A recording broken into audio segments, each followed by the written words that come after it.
That's awesome, because a lot of people listening to this podcast are in that space, and they are exactly experiencing what you just said in the story. Like, they're working really hard, running their retreats, running their studios, running their floristry business, whatever they're doing, and spending hours and hours and hours on marketing and not getting that return. So I absolutely know that this episode will be fabulous. Keep leaning in, everyone. Welcome to Inner Business, the podcast that delves deep into the soul of entrepreneurship. My name is Selena Woodward, seasoned business owner, qualified business coach, and intuitive guide. I'm going to offer you actionable steps to increase your revenue whilst we explore how you are showing up in your business. Let's explore the blocks and connect the dots on your journey to business fulfillment. Hi there, and welcome back to the Inner Business Podcast. As always, I am your gracious host, Selena Woodward, the business coach who likes to ask you, what is your business trying to teach you? And today I am joined by an extra special guest. I am joined by John Dwyer, or JD as he's known out there in the internet world. And he is a wealth of knowledge around marketing. This guy has so much experience for us to tap into. It is really exciting to have him here with us today. So John, if we gave you 5 minutes to explain who you are in all your fabulousness, what would you say? What's your story, John? Oh, I couldn't do it, Selena. I need at least half an hour. I have the same problem. Yeah, but let's try. No, your response to that would be, well, thank you, JD. Let's wrap it up now. Yeah. Yes, look, I was born in the 1800s, and so therefore I've had a few years of experience with this marketing stuff. And I guess the best way to explain my history is that when I left school and did uni, my uni course was the advertising degree. And things have changed dramatically, of course, since then, back in the 1800s. These days, I subscribe to a thing called direct response marketing, but I'll tell you how I got there. When I did the uni course, and of course, everything was about branding. And for the first few years of my career, I was in advertising agencies, and it was all about branding. We were dealing with big companies, the likes of a Kellogg's or 7-Eleven, places like that. And they had big budgets, and so therefore our advertising agency would come up with some cute jingles and some cute catchphrases, and we would ram them out on television and radio and newspapers. As I then decided to set up my own business and target both big and small businesses, I found that, branding is fantastic. If you are Nike or Kellogg's, or you might have to be Coca-Cola, you can afford to sponsor the Olympics, and you can afford to sponsor, football teams and so forth. But the small to medium-sized businesses that are doing less than $1 million or maybe $1 to $3 million, they want to put food on the table for the family. And branding is a long tail sort of marketing strategy, and there's nothing wrong with it. We buy Kellogg's because it's Kellogg's, so don't get me wrong. I understand the value of branding, but I found for smaller businesses, when they would perhaps sit around the table of a night time, the owner of the business, and say to their kids, look, I've got so many likes today on Facebook and we've really built our brand. And the kids are saying, Daddy, that's fantastic, but there's no food on the table, right? We teach businesses now, and for many years, how to use what we call direct response marketing. And that's all about providing, advertising marketing strategies on social media and even on TV and radio, because some people still do watch TV and radio. That's direct response driven. And that means that you advertise today and you get a response tomorrow. And that's our niche that we really target these days. We help small to medium-sized businesses. We have some big businesses as well, but mainly small to medium-sized businesses. We teach them how to use direct response marketing so that they are going to be able to put food on the table tomorrow. That's awesome, because a lot of people listening to this podcast are in that space, and they are exactly experiencing what you just said in the story. Like, they're working really hard, running their retreats, running their studios, running their floristry business, whatever they're doing, and spending hours and hours and hours on marketing and not getting that return. So I absolutely know that this episode will be fabulous. Keep leaning in, everyone. Now, John, as he says, specializes in marketing that doesn't just grab attention, and we know how important it is to try and get attention. But the question is, what are you doing with that attention once you've got it? And John's sort of twist on that is that when you grab that attention, you need to have something called the wow factor. In fact, his business is called the Institute of Wow. And I've got to share his tagline because it really makes me smile, which is learn to deliver the unexpected. Now, I love a good surprise, so that's how I'm interpreting that. So, John, if we're going to avoid the situation where we're marketing but we're not getting a return, how does the wow factor into that? What is that even? What does it mean? Yeah, look, most of the time that people are spending money on Facebook or Instagram or LinkedIn or what have you, and not getting a return is because they're in a Me Too industry and they're using Me Too advertising practices. So when I say Me Too, which is just about every industry, but take solar, for example. If I'm a solar provider, then really those panels on the roofs look pretty much the same. There's not a lot of difference between one solar panel and the other, at least to Betty Bankstown, the buyer, okay? You can say, well, mine come from America and they're better than the ones from China, but to Betty Bankstown, they all look like a silver panel on the roof. So if you're in an industry like that, where it's a gymnasium or it's a finance advisor, or you're selling basically beds, or you're selling caravans, and you've got 4 million other competitors out there, and you are marketing just like them, which normally is showing a photo or video of the product and then whatever the price might be, then you are in a sea of sameness. And so therefore, our business, the instituteofwow.com, is all about showing particularly businesses that are in a Me Too industry how to stand out from the crowd. And that's normally doing something that's unexpected. That's why our little tagline is, deliver the unexpected. Because, if you were a solar dealer and you said to someone, look, my price is about the same as everyone else's, but if you actually order the package from me before 5 o'clock tomorrow, I'll give you a free holiday, or I will give you a year's worth of movie vouchers, then all of a sudden you created a wow factor to take their eyes off the price. And that's what we teach people. We teach people to basically mirror what McDonald's have done for 40 years, and that is they've put a toy in the Happy Meal box to take our eyes off the price. Oh yes, and the health benefits of McDonald's. That works on my son. Every time. Thanks, McDonald's. Yeah, so absolutely. I love that. So taking their eyes off the price. That's really interesting. And I guess it's really hard sometimes to have that wow factor or to be in a place of creative energy to connect. Because I'm imagining people listening going, well, I can't afford to buy them a holiday if they buy a solar panel. I can't afford to give them cinema vouchers. How do I do that? Immediately there's stories popping up already. I can imagine blocks coming up, and there's not necessarily a curiosity. If you're listening to this, you might be going, oh yeah, that was me. Good. If it was, stop, pause, reflect. Okay, so let's stay curious with John here for a minute. How do we allow ourselves to be in that creative place where we are kind of creating the Happy Meal toy for our business? Where does that come from? What would you advise we do to stay curious and be in a place where we can come up with something that really is wow? This is going to sound corny, Selena, but my little catchphrase is be the of your industry. In other words, unlike anyone else, unconventional and unusual. And the reason I just throw that out there if I'm doing a seminar or webinar is because it's easy for people to remember the okay, what have I got to be? I've got to be the unlike, I've got to be unusual. And the best way to do that, the easiest way to do that is not by price, because that's what all your competitors are doing. And unless you've invented the world's most unusual solar panel, you're going to be up against competitors that have got pretty much the same product as you.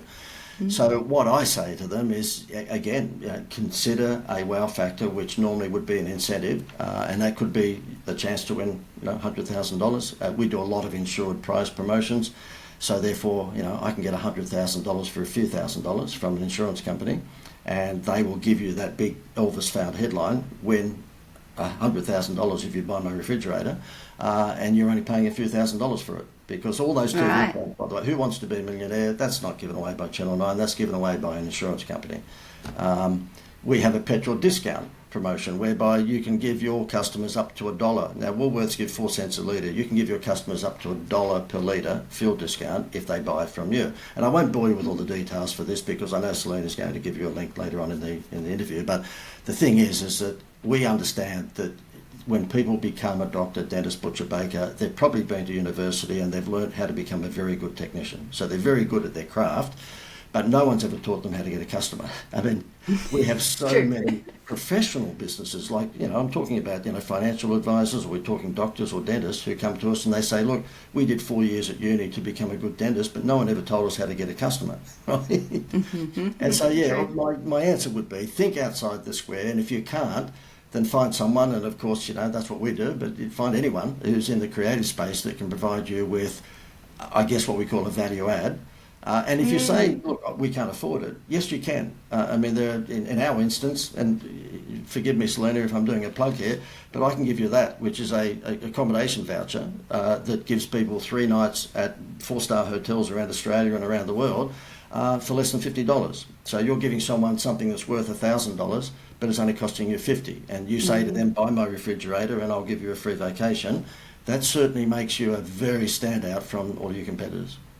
Yeah, and you can do a profit analysis on that and make sure that you get that $50 back in the cost of the fridge, right? That's not a big deal. Especially if you sell multiple fridges this weekend that you were not expecting to sell. Like it's taking a little risk perhaps, but you've got to be able to be brave and trust that your return is definitely coming. I love that. And I guess that comes from a place of being able to acknowledge and notice perhaps a fear that's coming up, because I guess that's what's driving that. Oh, I can't do that. That sounds like what the big guys do. Well, stop diminishing yourself. Why can't you play the same game? I think there's a lot of that in your materials, which I love. Lots of enthusiastic kind of like challenge to stop playing small. You don't have to. You're kind of putting yourself in a box, really. It's really sad. So I really love that. I love the idea that you've got that voucher. I'm sure people are already Googling how they get hold of that just for themselves. They'll buy a fridge. They're quite like 3 days away.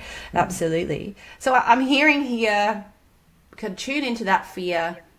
You think outside the box, get your creative juices flowing, reach out to your network and see what you can collect and find that will boost. I'm thinking, even if my mom hat on, like when the Easter raffle comes up for school, oh my God, we're all in shops asking for donations to raise money for the school. And we don't even think twice about it.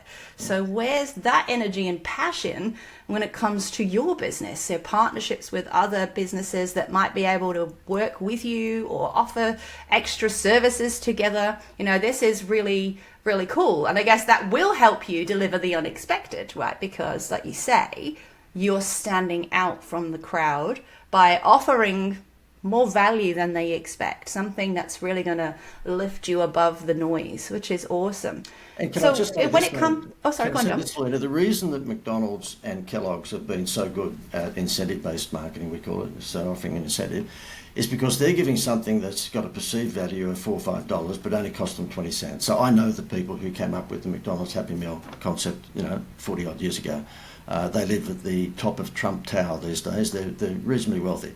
And they're Australians. And what happens is that they provide McDonald's with that plastic toy for 22 cents. But McDonald's know that as a parent or grandparent, when you see that toy in Toys R Us or any toy store, it's $4 or $5. So the incentives that really work are the ones that have got a low cost but a high perceived value. And that's why something like this works. The voucher for vacations is because if you as a business owner pick it up for $50, but it's valued at 3 nights accommodations valued at nearly $1,000, then all of a sudden, if you're selling something for $500, if you had a 10% discount, no one cares. But if you actually had an incentive that only cost you the same as a 10% discount, $50, shut the gate. It's all over.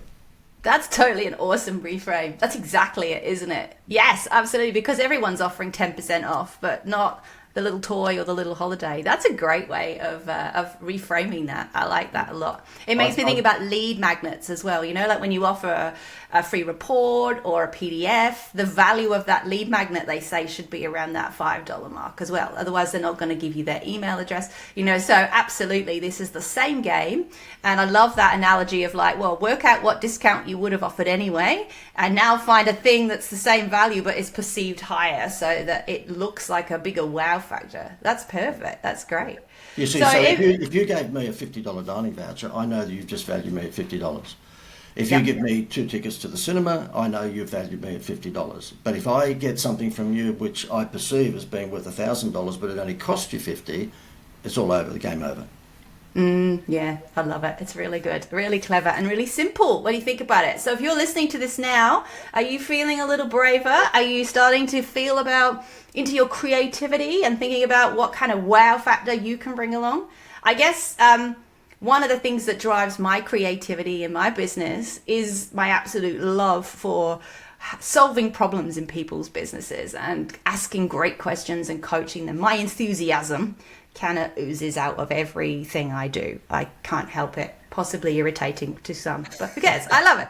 Okay, and how important do you think the energy of passion and enthusiasm is to marketing?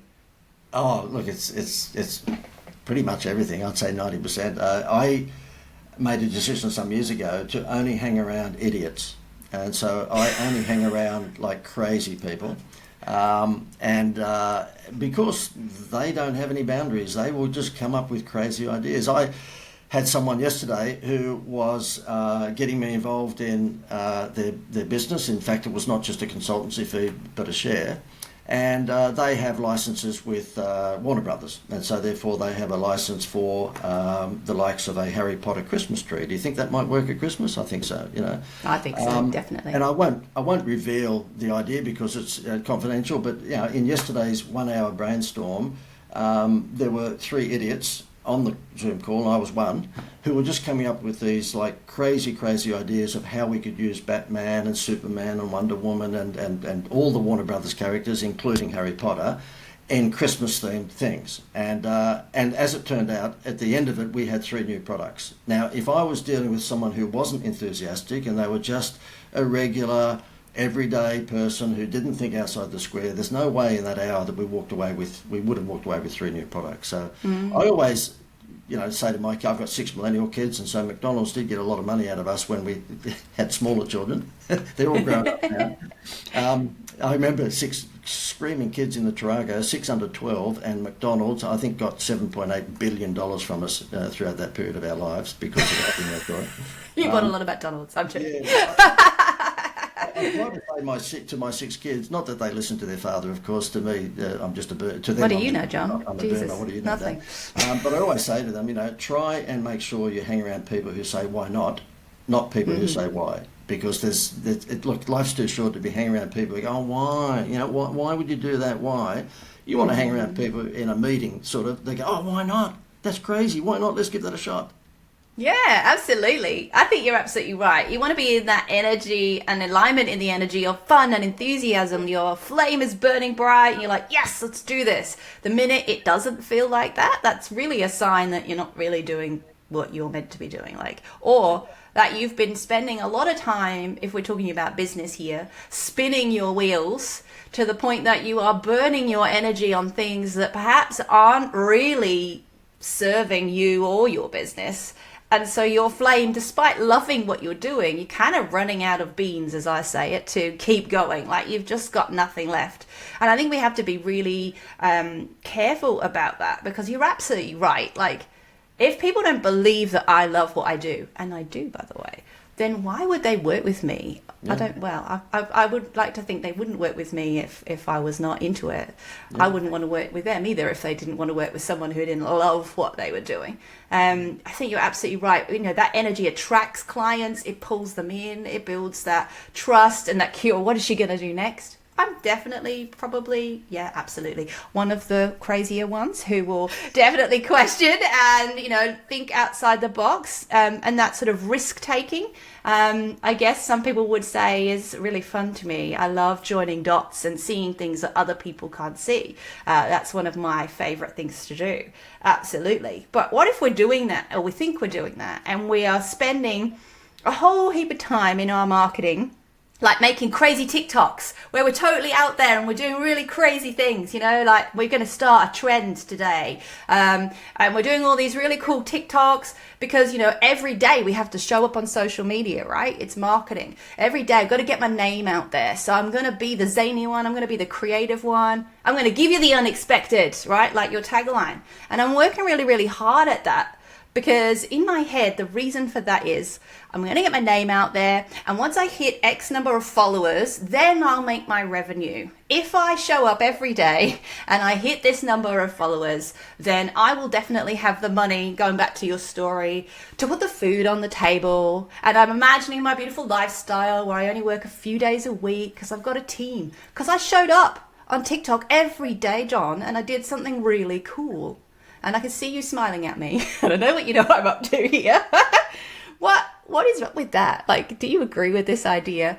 You know, there's a lot of shoulds in there to start with that I would like us to address. But is marketing about getting your name out there and standing out from a crowd by doing something a little bit nutty? Yes and no. Of course, it's getting your name out there, but unless you're Hugh Jackman or Ryan Reynolds, there's a pretty good chance it's never going to happen. I'm sorry. Okay. Gary Vee and all of those guys who have cameras 24/7 have paid the price for doing that. I mean, they've got a huge following, but their marriages have split up. Ask any one of those guys that have had the cameras on them 24/7 whether or not they're still married, and the answer would be no, or at least to their first one. And so there's a penalty to pay for, certainly being out there like those guys. Don't get me wrong, I'm not saying you shouldn't be out there, but what you should be doing is collecting data. Because if you are not collecting data, then of course that falls into the vanity metrics pool. And again, you can tell the kids tonight around the table that you got 150 likes today, but they're saying, Daddy, I'm hungry, or Mummy, I'm hungry.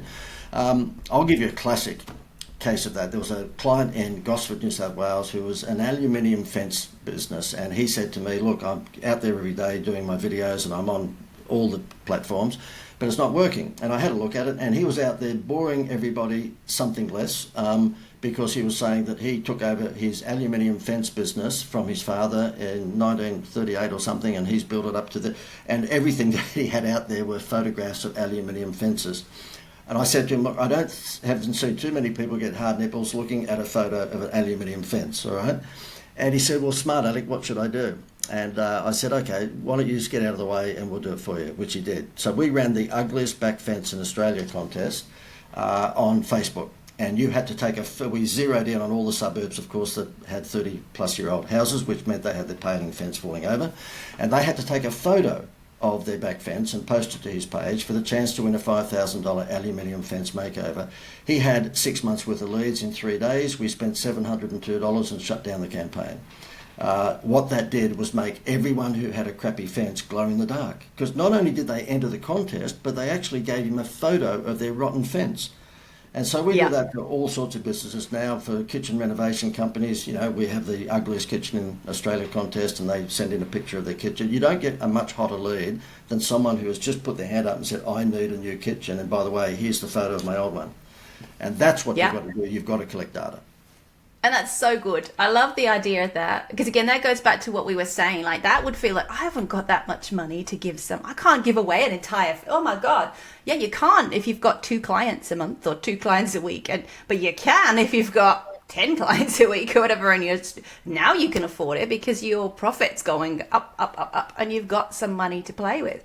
I love that. And again, that comes back to taking that risk. I also love the idea, like in the Story Brand framework, we talk about businesses making themselves or their product the hero, and nobody cares. And that's exactly what was happening there. Like, nobody cares about his fence. They care about their fence and their problem and what they want to solve. So the ugliest fence is a problem. So let's draw attention to that. Let's really poke it. Look at this gross thing. Let's really shame everybody's fences, really, but in a kind of fun way, not in a kind of like judgmental, evil way, but like, oh dear. And let's try and win the ugliest fence competition, so then my problem is solved. Perfect. Absolutely awesome.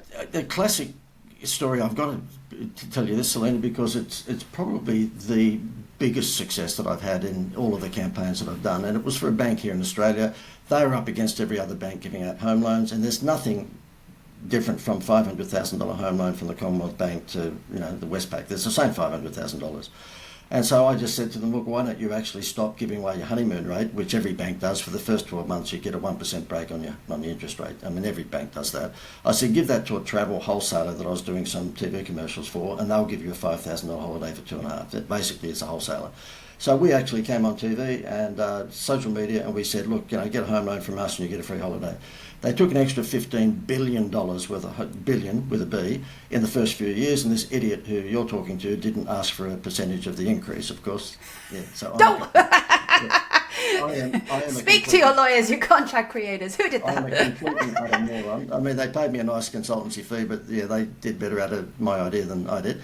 And then about 4 years into it, I got Jerry Seinfeld to do their advertising. I know I'm name dropping, but there was a pretty big coup. So Seinfeld actually became the spokesman for this company, and he came on TV and social media and said, get a home loan, get a free vacation or holiday. And you can imagine it took whatever was already insanely successful to a whole new level. And that's how this holiday thing came about. The travel company from overseas saw what I was doing with the holidays, and they said, look, why don't we join forces? But the reason I bring that up is because, guess what? Every single person in that bank, we had their email, their phone number, we had all their contact details. So therefore, aside from the regular paid advertising, we could promote it to anyone who just had a savings account and said, look, if you thought about swapping your home loan from the Commonwealth Bank across to us, we couldn't have done what we did without a database. You've got to build a database. And the way to do that is, as you know, give away a lead magnet, or whenever you're running social media, think about running what we call the contest formula, whereby you're actually giving away your product to one person, but you end up with 1,000 leads. Yeah, absolutely. And that's one of the issues that I talk about a lot on my podcast and with my clients with social media, because a lot of people will be frightened of a CRM or a database where they keep their leads, but will quite happily gather hundreds of likes or follows, but they actually don't have the contact details for any of those people. Amy Porterfield says, beware building your business on rented land. That's exactly what you're doing, because if something happens at Facebook or Instagram or TikTok, they change the rules on you, you don't have access to those people. And all that work you've done, all that crazy stuff, right or wrong, is kind of going to fall to nothing. So absolutely, I often have clients sit here, and some of them are getting Instagram leads all the time, and that's wonderful. And there are tools that I would recommend they use, things like ManyChat, so that, they have to put a word in, they have to give their email to get the lead magnet. There are tools out there that can turn social media into a sales funnel itself. But if you haven't got that, and you've got a website over here and your socials over here, and they're not talking to each other, then, you might look really cool and exciting, and you might have lots of followers, but you're not actually getting them to your website to buy anything or connect with you, and you have no way of nurturing them because you don't have a way to speak to them. And, most of the people I work with are very relational in their marketing. You can't have a relationship with someone if you don't have the phone number or their email address. McDonald's don't collect any data. I mean, see, this is not a problem just for small businesses. I spoke at a restaurant conference last year in Melbourne, and I said to them, I'm going to give you an idea now that I guarantee will double your business within 12 months if you do it. I don't guarantee much, but I could guarantee this. And they said, yeah, okay, what is it? And I said, well, I might as well not give it to you because no one will ever use it. I've never been into a restaurant anywhere in the world where they've ever asked me for my details. Okay, so therefore you can spend $100, $200, $500 tonight at whatever restaurant you want to go to, and they'll let you leave and they have no clue. If you spend $500 with me, I know your blood group. I mean, I know your mother's maiden name. And I say to them, look, I can't just insult, if you like, smaller businesses or restaurants, but I have to insult McDonald's because other than the app that they have, and anyone over 45... I'm going to say the app does it, yeah. Yeah, they do not collect any data. Kentucky Fried doesn't collect any data. I mean, any of the offline businesses that I've come across, there's very few of them that collect any data. We have a restaurant in Melbourne called the Lobster Cave, and all I did was give 50 cents to the waitress for every name and contact detail that she got. And all that happens there is that when she comes to a table, and there's a table of 4 for a business luncheon, she puts a little bit of paper, not an app, a little bit of paper in front of them that says, win dinner for 10 of your friends at the end of the month. Fill it in. We want their name, email and phone number, but mainly their phone number. And at 3 o'clock every afternoon, he says to his long-suffering secretary, he being Bill Ferg, the owner, because he's shown me this when I was there, Teresa, come in, and she has a tablet. Show JD how many people we've got booked for our 150 seats tonight. She says, 75. He goes, well, you better fill the other 75. Send out one of JD's text messages. So she'll send out text message number 4, which says, hi, Bill and Jenny, we'd like Chef Pierre would like to invite you tonight to a lobster tail meal for 2 for $60-something. She comes back in. Nobody leaves less than $200, by the way, because it's an expensive restaurant. But and she comes in 10 minutes later and says, we're all booked out. No advertising cost, no marketing. All she does is send out to 500 of the 90,000 list they have now, and they fill the restaurant. Nobody does it. Beautiful. You see, now that's really good because we have a really clear goal there. You know, we know that we want to fill all of the covers, and I'm assuming there are multiple time slots as well. You know, covers are money, right? So we want to fill all the covers in the restaurant, and I love that. There's a really clear goal. And I guess when we're just showing up on social media and in our marketing because we've got a website because we should, we're on socials because we should, and we don't have a clear goal or a clear idea of what this tool is going to do for our business, we are in danger of spinning our wheels, burning out, losing our mojo, and then turning up like this to our business, and then it's all going very wrong. That's the Institute of Woe, not wow. We're the Institute of Woe. I think you need to buy that domain as well as a lead generation for the Institute of Wow. But that is the reality, don't you think? That is what I see time and time again. And then my clients come work with me, and my job is to like, oh God, clear all the fog and the icky and like find them again and then go, right, now let's make a plan, right? So, you know, if we're just showing up because we should, we don't have a plan. We can't lead without a plan. And when we have a business, we do have to lead. We do have to know where we're going. And, you know, we've got to head that way. And we've got to bring everyone with us if we've got a team. Like that employee in the restaurant is got their job. It's very important. And they feel great because it's them that's brought all these customers in. So they're getting really great job satisfaction. But they're also getting 50 cents for every entry. So therefore... And they're getting paid. Yeah. Oh, hey, okay, nice. See? So tick, tick, all good. Great leadership. So, you know, like when I say marketing plan, some of my clients will be like, oh God, it's going to make me do work now. Yes, I am. It's called leadership. And I love in your Institute of Wow, in your Wow Club, you have a section there about marketing planning that I really, really enjoyed looking at. So rather than getting overwhelmed, you know, you and I are here talking about KPIs, ROI, acronym, business. So basically what we're talking about is you making some effort because you're going to get paid. Yay. Rather than you making some effort because you feel you should, right? So what would you say is a great way to make a plan for your marketing that will result in you've been able to put food on the table. You've been able to hire someone else to do the social media because you really don't like it. You know, like that's another win for some of my clients sometimes. What do we need to do? What's a great way of making sure we're marketing with a plan? Good question. And before I touch on that, the acronym thing, I'm an anti-acronym person. I don't even know what KFC stands for. So this is coming from an idiot who's called JD. Crispy fried children, I thought. I don't know. I think it is. Yeah. Well, you were a school teacher before, and I wrote it down when you said you were a school teacher, and I was going to say that your KPI would be keep playing indoors. Yeah. The thing is that I have to say I am anti-acronym because so many businesses. There is a club here I'm on the Gold Coast. There's a club here that I drive past every now and again. It was called the let's say Pacific Lakes Golf Club. And you know they took that sign down and put the acronym up, PLGC. Who doing 110 kilometres past that club is going to go, oh, I've got to go to the PLGC.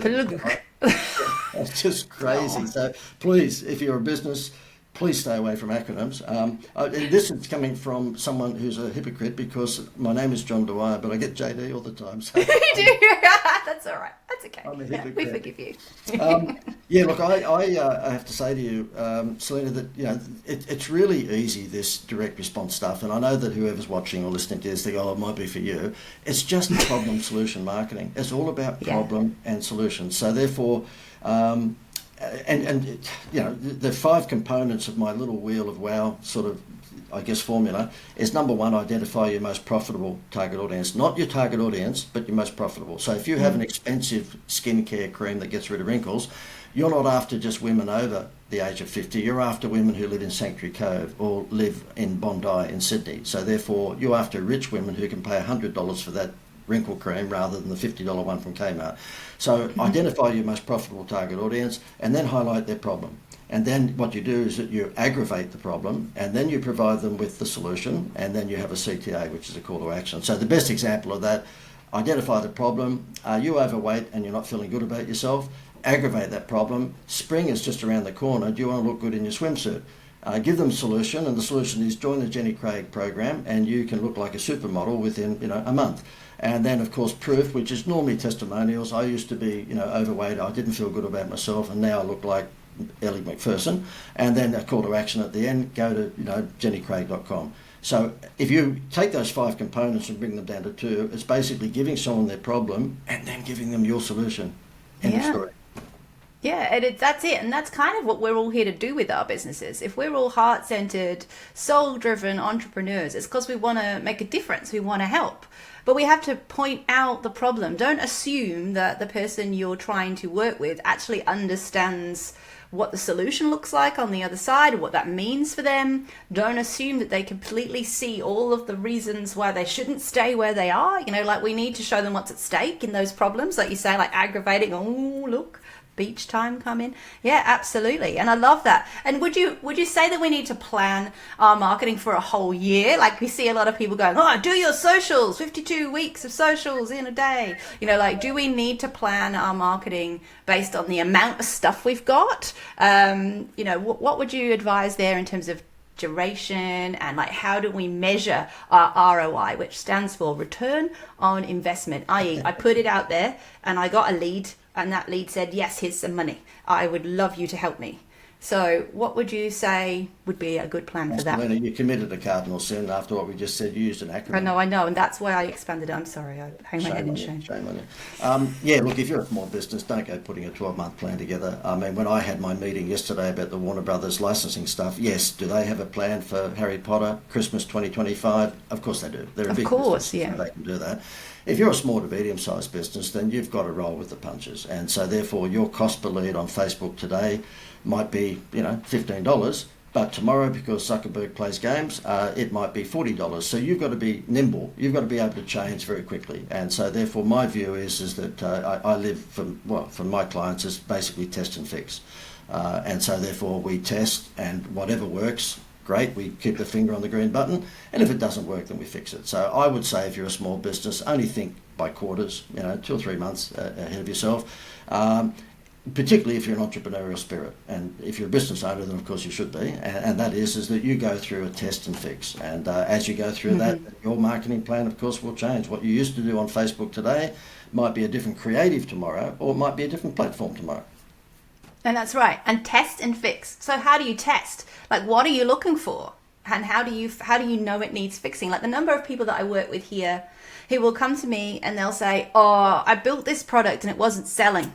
So I built this product and it wasn't selling. So I built this product and that's not selling. And they've automatically assumed that the problem is the product.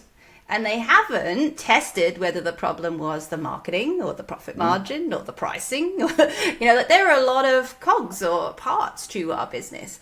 And sometimes that's because it's easier to spend time making a thing and hiding here than it is to look behind the curtain and go, oh, maybe I should have tried this, or I could try these things. And that's where we're talking about this testing. I kind of see it like playing a game, honestly. Like, every month for my business, I have a spreadsheet, Hermione Granger alert, and I will have a goal every month. Like, what is it that I'm trying to do? Like, am I trying to increase subscribers on my YouTube channel? Am I trying to get an X% increase in leads? And I will set myself a little challenge. And then I know the dopamine hit that I get as I watch those numbers. I'm like, oh, that one's not working right. Stop that one. Let's try this. And it's like a game. And that is so much more fun than, oh God, I've got to do another post on Instagram. Yeah. Right. Let's open Canva. What template will I use today? Oh God, look at my enthusiasm going. No, let's make a goal. And I love that in your resources, you talk about even splitting that up and, like, for 1 month trying a thing, then checking in on it and going, right. So, for example, with this podcast is a tiny baby. It's brand new. I had one before this that was going for 7 years. So I've played this game before. I love it. So I'm playing the Google Ads game at the moment with my videos, trying to see which one's going to get me more subs faster. So I'm playing that game. And this week I've got it on a video that I thought would be like a little gold mine. Nah, not as fast as the one I did last week. So I'm playing a game, but I'm not just chucking my money in and going, oh, well, that's it now. I tick the box. I should do Google advertising. No, because, and we hear this a lot, there's a lot of people out there who go, come do our SEO. I'll charge you X amount a month. It takes 12 months before you'll see a difference. Yeah. No, like immediate alarm bells, right? You need to know what you're looking for. What is your goal? And you need to play. And I love how in your module around marketing planning, in WoW Club, which, by the way, I'm a player of World of Warcraft, so every time I say that, I see myself entering as an elf. Sorry about that. Too much information. In WoW Club, which is not about my night elf, then, you're checking in with it and playing that game with it. Could you want to talk a bit more about that, breaking that down into those three sort of sections? Sure. I think something that would be interesting to most people, though, is what I do if I'm speaking at a convention. I ask everyone right up front, do they believe you need a good product or good service to make money? Well, of course, everyone puts their hand up. And I say, okay, well, do you think McDonald's makes the best hamburger in the world?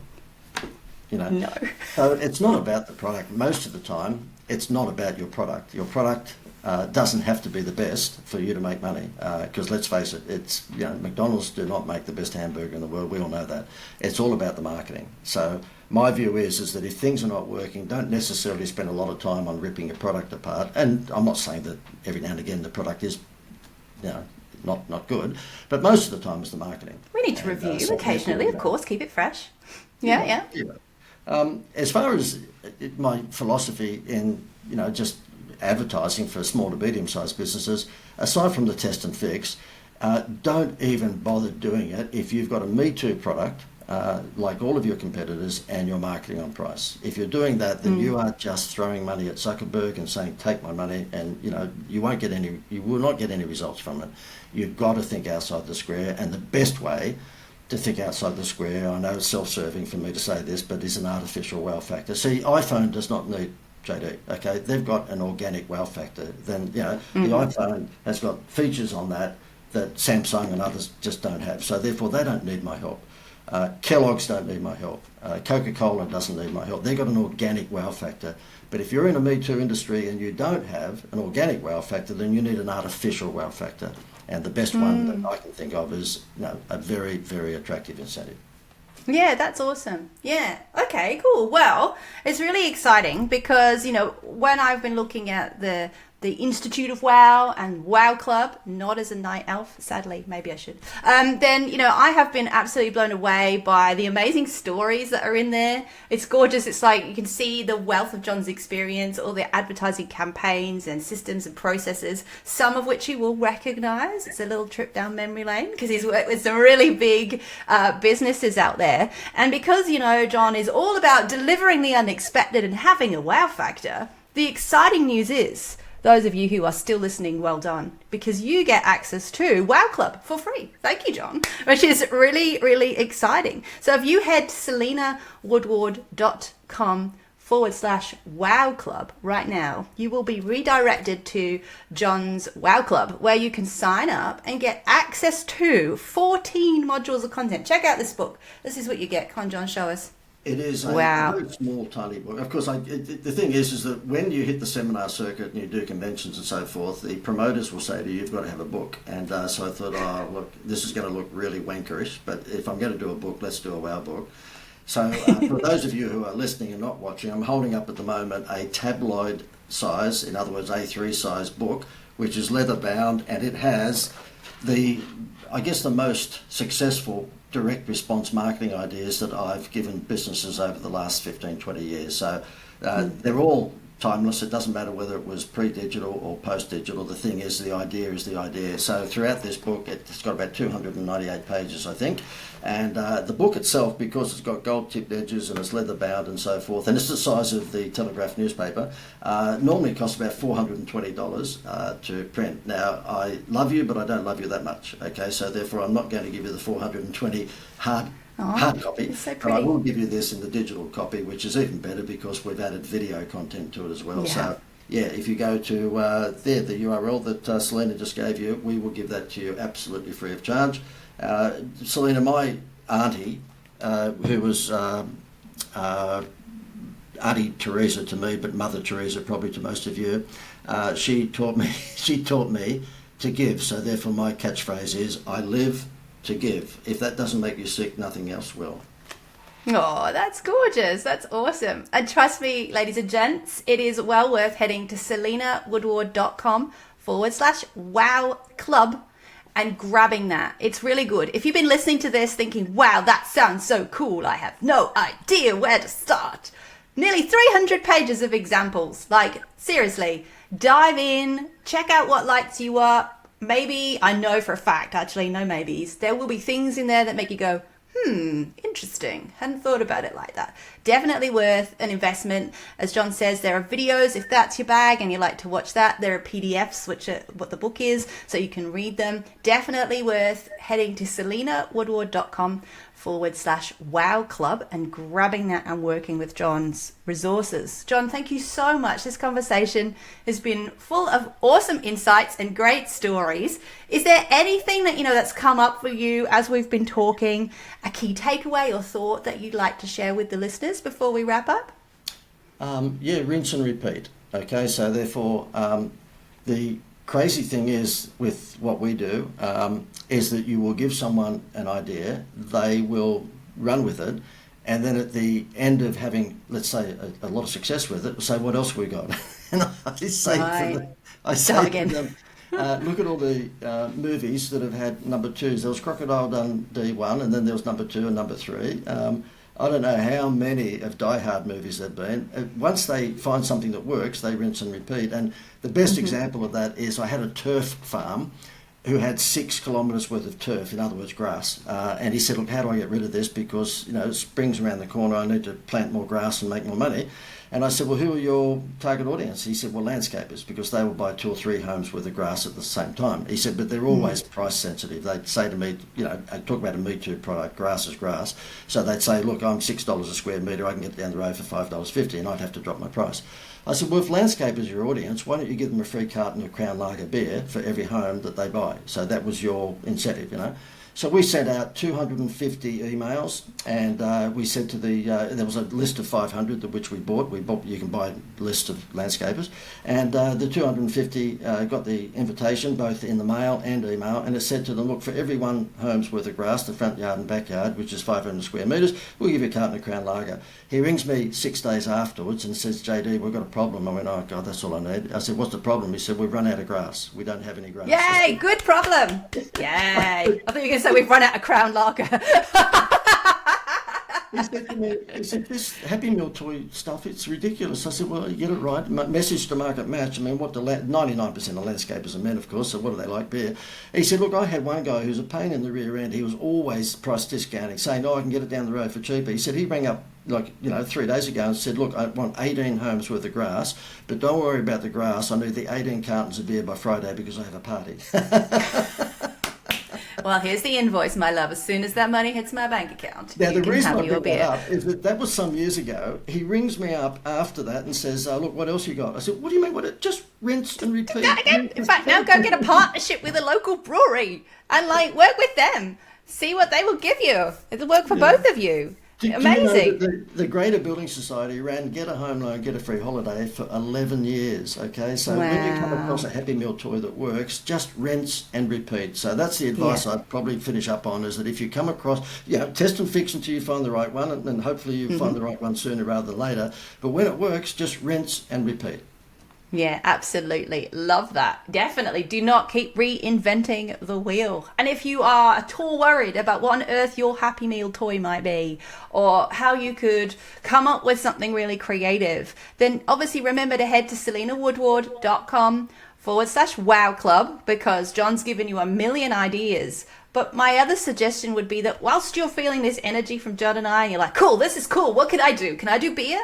If you're a florist, what could you put with your flowers? If they do a membership with you every month, what do they get? If you're a massage therapist, how can you get them to buy into regular sessions with you, or a package deal, or a large amount of stuff? Maybe there's a holiday. Yeah, look, John's waving his leaflet at us again. I love that. Maybe there's a holiday. Maybe you need to reach out to John for that holiday. John, I want the holiday. What do I need to do? What is it? Think about it, and make sure you comment below if you've got really cool ideas that you'd like to share with John and I. I'm sure that we would love to hear them. But thank you so much, John. This has been really fun. And I'm sure you're going to get lots of new members to your WOW Club. My pleasure. Well, thank you very much for the invitation, Selena. You're welcome. Thank you. All the best.